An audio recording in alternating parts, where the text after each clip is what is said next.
So what I'm going to be doing is going over the website. We actually got a pretty new fancy schmancy website at Campus Life, and we've updated almost everything student orgs related, and we're going to go over, sorry, I'm out of breath, the web portal section of it too. So for those that don't know how to update the web portal or don't know what needs to be updated, I'm going to go through that right now. But first, if you go to emich.edu/campuslife, that will take you to the front page of our website. And then if you go down to under the Student Orgs tab, scroll all the way down, you will find, if you ever want to make an appointment with me or Jacob or Kate, can't really see it on there, but if you scroll all the way down, there's going to be like, need to make an appointment? Click here, and it'll take you to a schedule me where you can have a couple different appointments, give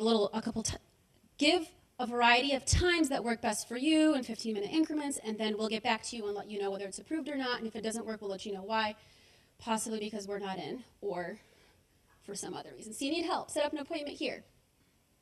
For those of you guys already know how to start an organization, because you obviously are an organization right now, but it's basically what you already do for your update form: 5 members, faculty or staff advisor, constitution and bylaws. The key for current student organizations is to keep updating that every single time.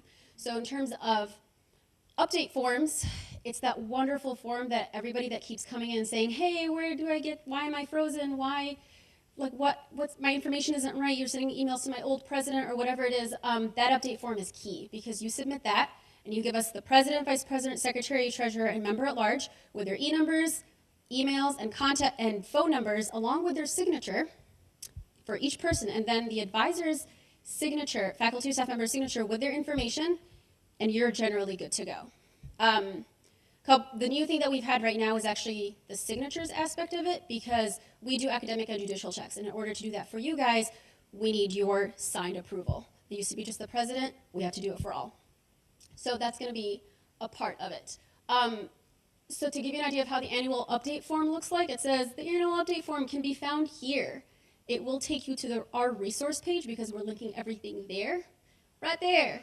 The wonderful resource page will have all the documents that you'll ever need, and we're slowly adding more and more, but these are the main ones that you need right now and I know people keep looking for. So the annual update form kind of looks like that. All of you have signed it. And if for some reason something's missing, if for some reason one of our 2 members are either in bad academic or judicial standing, or they're not registered for classes, we'll shoot an email either to you or to your advisor and let you know, hey, this member is not registered for classes, we can't process this form. So please either have re-elections for someone, have the person register for classes, or figure something out.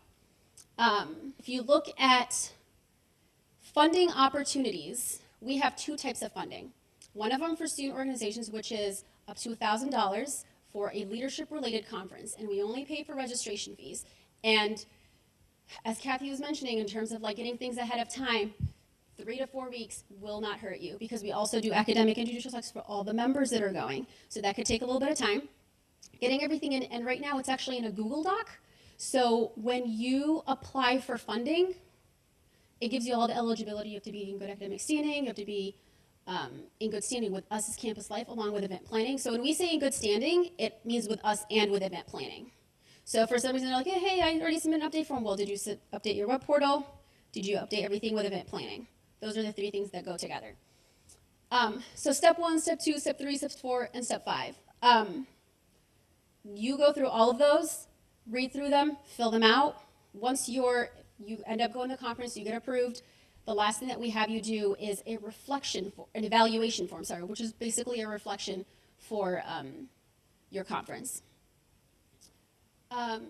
Excuse me. The second type of funding, which is student orgs / personal, you could really call it, is professional development funding, which is slightly different, but it's more geared towards a personal thing, but it's still professional development. We give up to $300 for members, so this is a good opportunity for not necessarily your student org, but you as a person. If you ever want to go to a conference and you're like, can't pay for my flight, can't pay for my registration, can't pay for travel or hotel, that $300 could cover some of it. This is also through a website, which it's actually under leadership though, because it's considered leadership professional development. The next tab will be programs and workshops, and we have a couple things that either have happened or will be happening. First thing that we've had was Fajita Fest, which plenty of you guys most likely participated in that. So that's a funding opportunity / a recruitment opportunity for all the student organizations. In terms of recruitment opportunity, you set up a table, freshmen come in, you get to tell them about your organization, recruit, tell them here and there, yes, fantastic, get them excited, and I love Fajita Fest, so that's just me. In terms of opportunities for funding, we offer a certain amount of money for student organizations to help set up and break down and check in, because we normally set up tables, and we can't do 300 tables, 250, 300 tables all on our own, so we enlist the help of student orgs and we pay them for that. Or any other opportunities, we would let you know. Along the same lines is Winterfest, which is actually coming up in the winter semester. So it's similar to Fajita Fest, only it's going to be indoors and much more limited space because it will be in the ballroom. So obviously we can't have it outside, we're in Michigan. So. But it's basically like Fajita Fest. It's an opportunity for you guys to recruit for any transfer students or even people that are like, oh, I'm not sure how to get involved. I don't know what to join, and they waited a semester. You can grab them now. Perfect.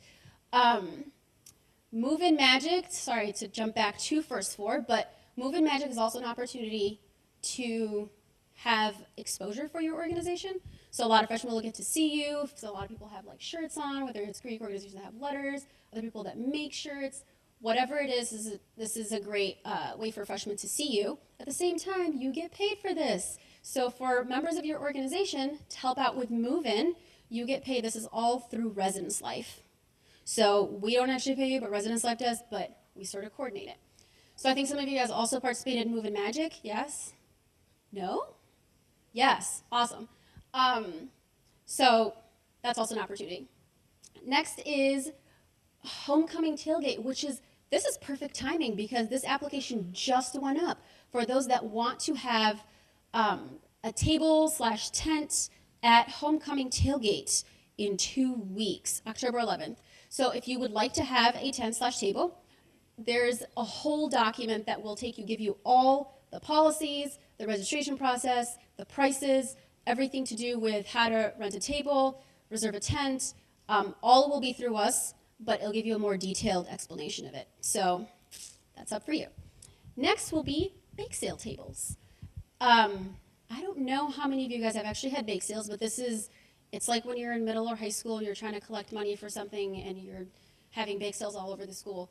This is how it's going to be. We have it in specific locations, and if you go through the guidelines, it will show you everything that you can and cannot do, locations where you can be, what you can and cannot order.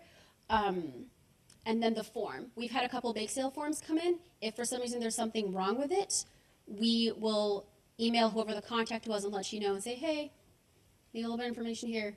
Please give it back to us. Fill it out and give it back to us. Solar, you guys are all here. Yay. So solar actually goes on throughout the year. And if you haven't grabbed a flyer just yet, or a little quarter sheet, this has all the dates for the rest of the year.